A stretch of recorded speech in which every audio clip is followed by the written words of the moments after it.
Dans une petite ville aux rues tranquilles et aux vies ordinaires vivait une femme nommée Isabelle Carter et son fils adolescent, Noah. Isabelle avait élevé Noah seul depuis que son mari, Daniel, les avait abandonnés alors que Noah n'avait que 5 ans. Elle avait 2 emplois, le matin dans une boulangerie locale et le soir comme femme de ménage dans un immeuble de bureau. Tout ce qu'elle faisait, tous les sacrifices qu'elle faisait, c'était pour Noah. Il était son monde. Noah était un étudiant brillant, plein de rêves. Il voulait devenir médecin.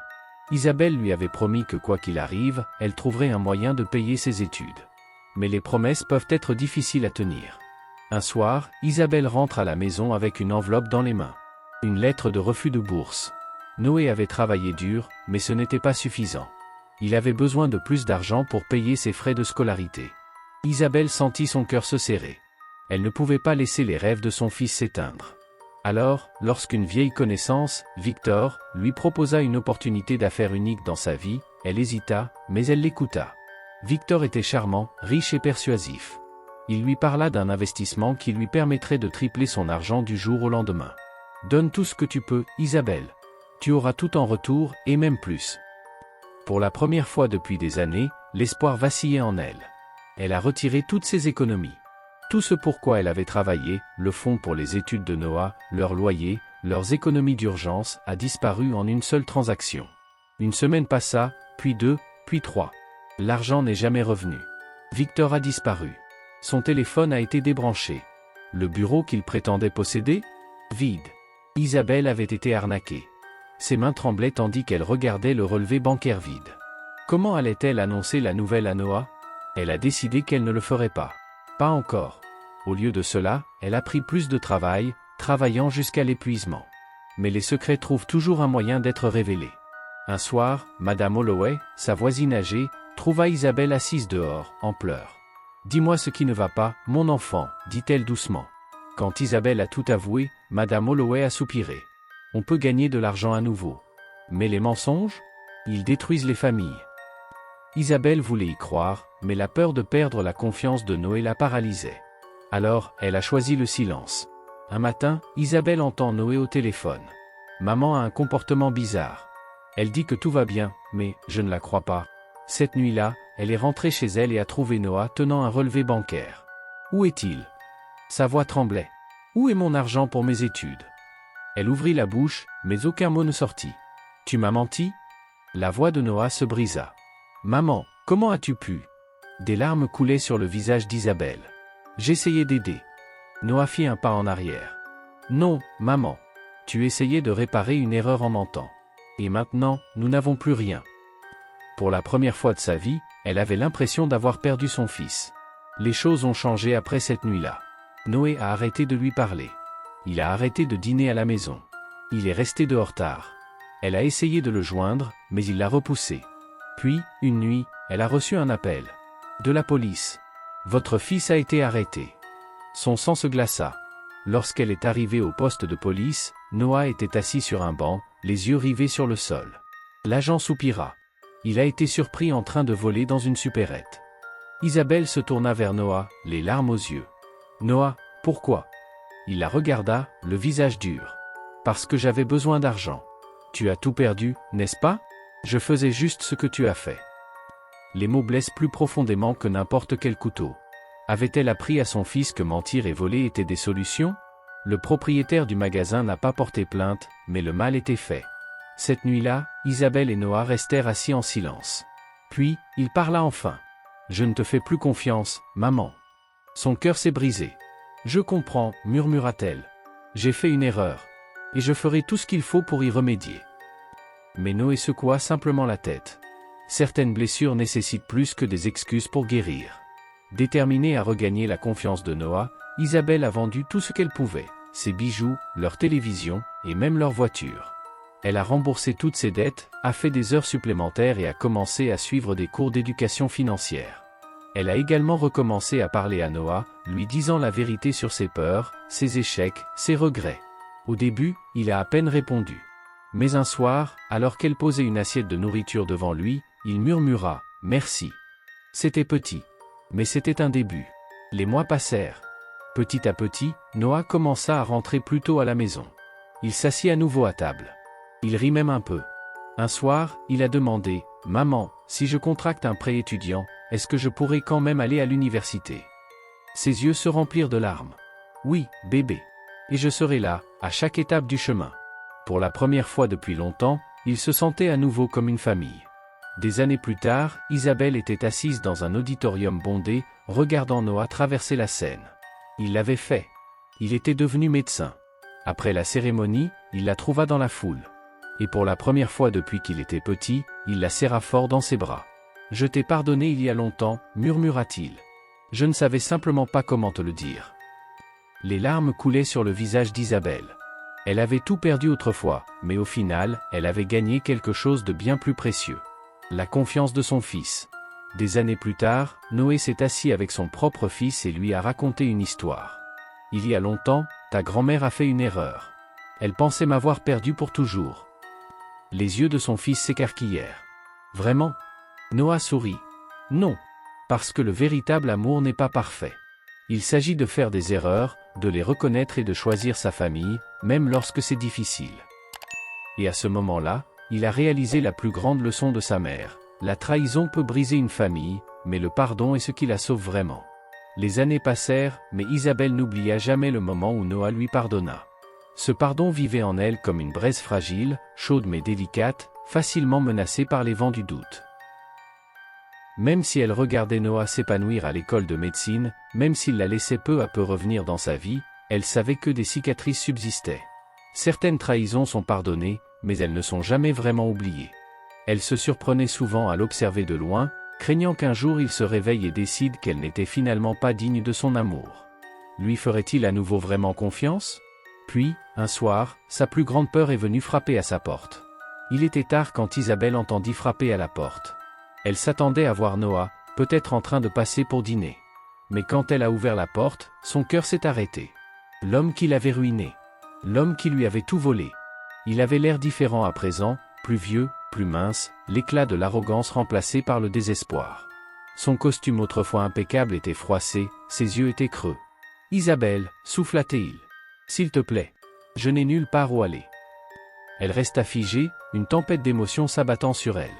Après toutes ces années, après toute cette douleur, a-t-il osé revenir ? Des milliers de fins différentes se jouaient dans son esprit. Elle pouvait lui claquer la porte au nez. Elle pouvait appeler la police. Ou, elle pouvait faire ce que personne n'avait fait pour elle quand elle était au plus bas.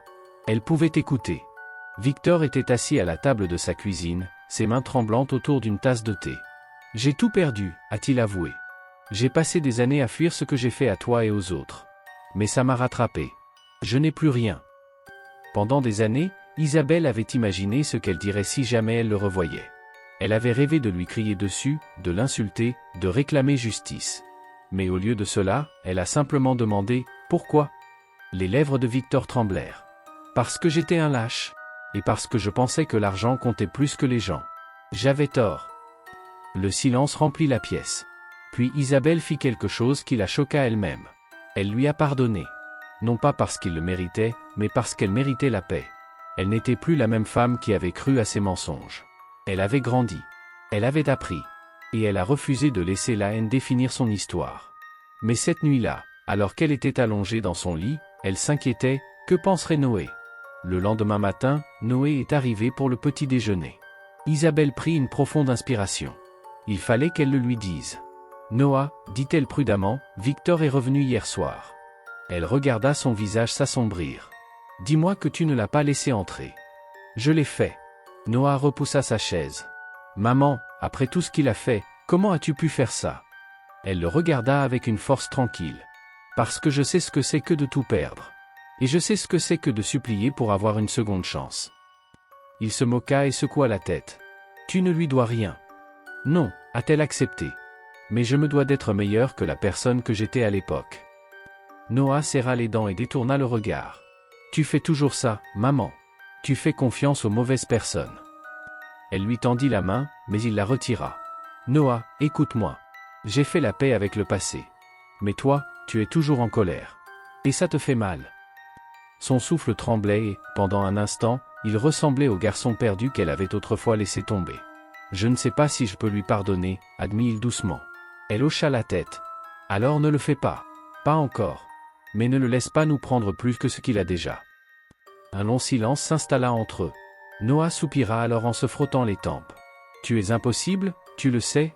Elle sourit. « J'ai appris des meilleurs. » Un an plus tard, Noah se tenait debout dans sa blouse blanche, un stéthoscope autour du cou. Dr Noah Carter. Isabelle était fièrement assise au premier rang alors qu'il prononçait un discours lors de la cérémonie de remise des diplômes de son hôpital. « Ma mère m'a dit un jour que la trahison peut briser une famille, a-t-il déclaré. Mais c'est le pardon qui la sauve vraiment. » Ses yeux trouvèrent les siens. Et elle avait raison. Les larmes coulaient dans les yeux d'Isabelle.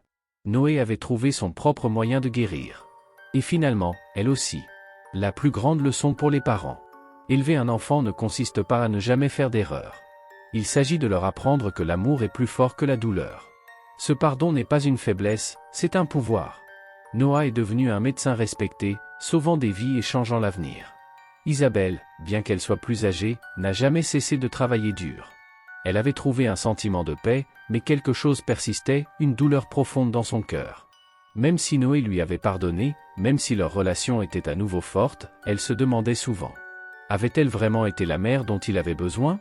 Ce doute ne l'a jamais complètement quitté. Puis, la vie lui a lancé une dernière épreuve.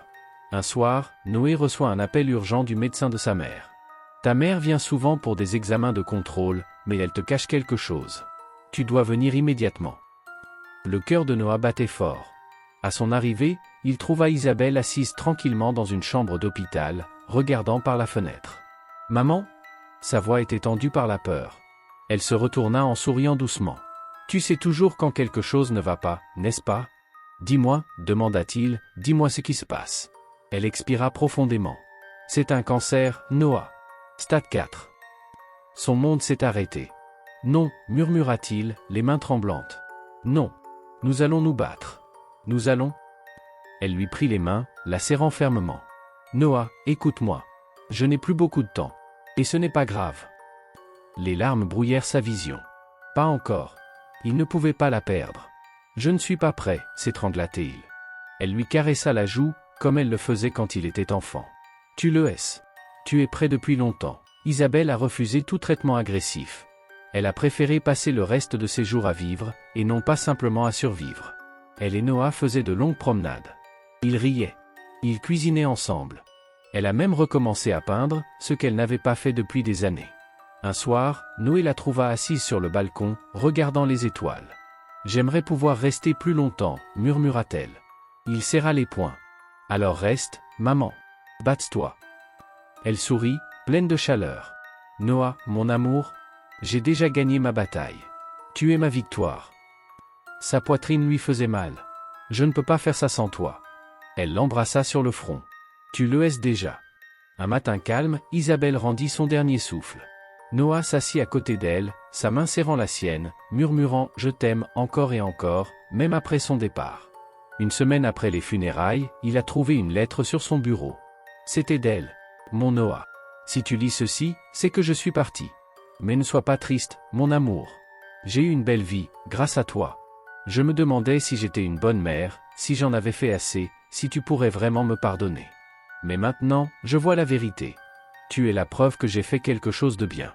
Tu es ma plus belle histoire d'amour. Et mon amour pour toi ne s'arrête pas là. Il te suivra, à chaque lever de soleil, à chaque battement de cœur, à chaque rêve que tu poursuis. Alors vis, Noah. Pas seulement pour moi. Pour toi-même. Et n'oublie jamais que tu es la meilleure chose qui me soit arrivée. Avec tout mon amour.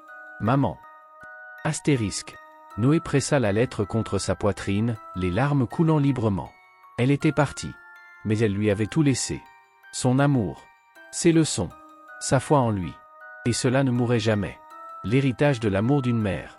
Des années plus tard, Noah était assis sur ses genoux avec sa propre fille. Elle n'avait que 5 ans, mais elle avait les yeux de sa mère. « Papa, murmura-t-elle, raconte-moi une histoire. » Il sourit en s'essuyant les yeux. « Il était une fois une femme. Elle a fait des erreurs. Elle est tombée. Elle a perdu. Mais sais-tu ce qui la rendait spéciale ?» La petite fille secoua la tête. Elle n'a jamais cessé d'aimer. Même quand ça faisait mal. Même quand le monde lui disait d'abandonner. Les petits bras de sa fille l'entourèrent. Elle a l'air d'être une héroïne. Noé a embrassé le haut de sa tête. La vie est compliquée. Des erreurs se produisent. Des cœurs se brisent. Mais l'amour, le véritable amour inconditionnel, survit à tout. Parce qu'au final, la plus belle chose qu'un parent puisse laisser derrière lui, ce n'est pas l'argent ou le succès. C'est l'amour qui ne s'estompe jamais.